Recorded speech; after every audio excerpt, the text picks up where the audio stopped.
Welcome everyone for this new episode of the ESO News, a new show that shares with you the latest news of the Elder Scrolls Online.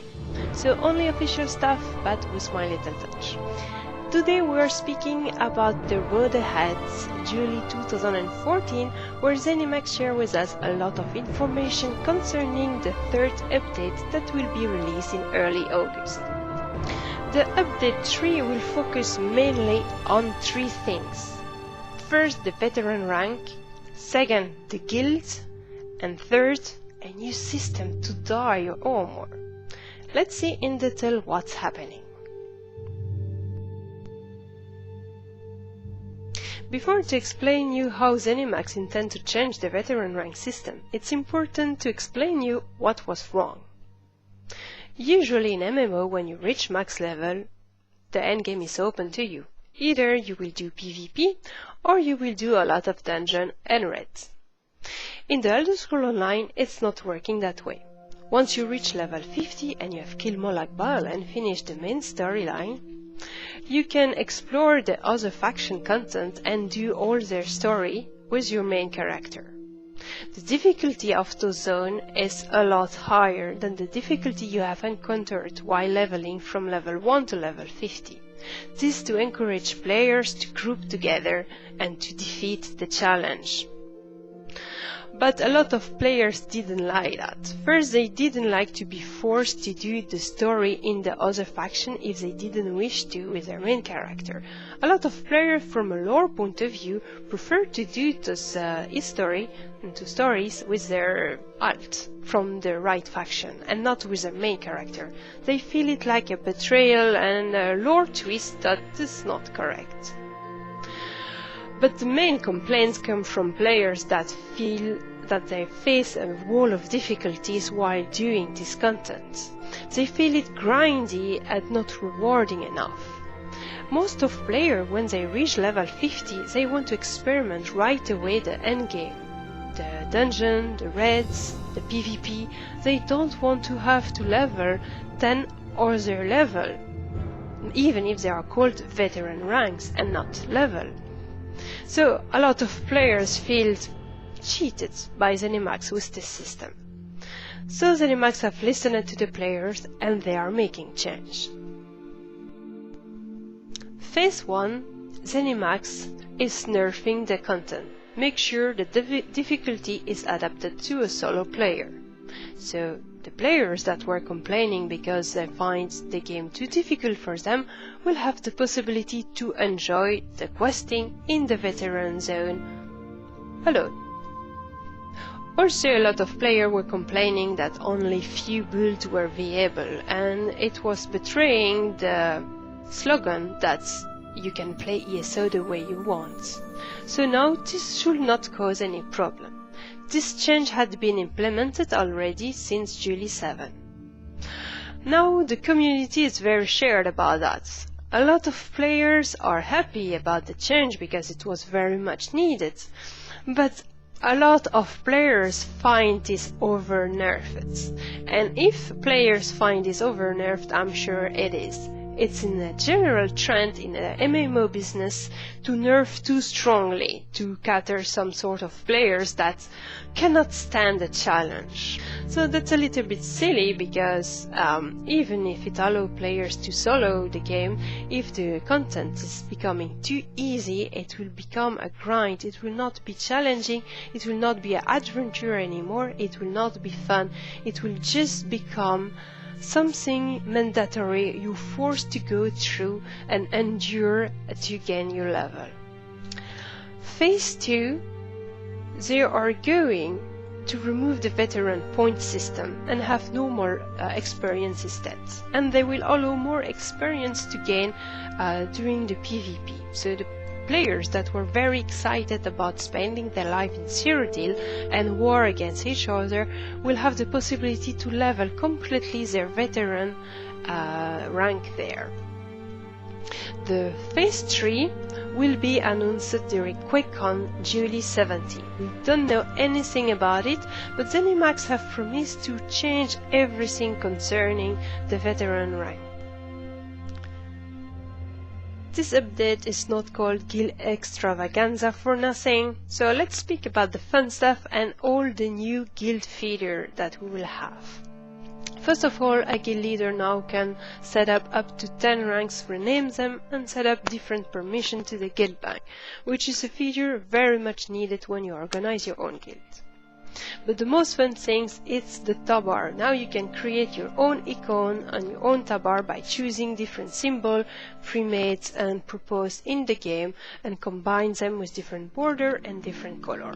This is the same system that you have in World of Warcraft, or in Wildstar, Guild Wars 2 or Diablo 3. It always feels good that you can show off to which guild you belong, especially in a game where there is no nameplate and no guild tag above your head. Of course, some players preferred that you could upload your own icon in the game, like in Terra Online or Battlefield, but let's be honest, this is only the door open for trolling and very improper icon.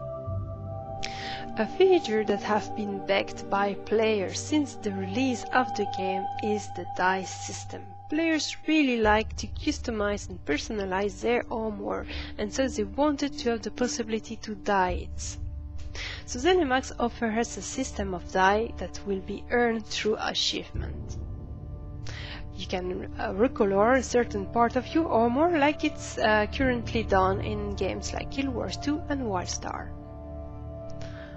Of course, more customization is always good and no one will deny it, but players are also a little bit worried seeing the screenshot that you can see right now, that the color will be too bright to fit the Elder Scrolls Online universe. Indeed, the Elder Scrolls Online have a long identity and art direction that follow the trend of the solo games, and players are a little bit worried that this new dye system will break with this tradition.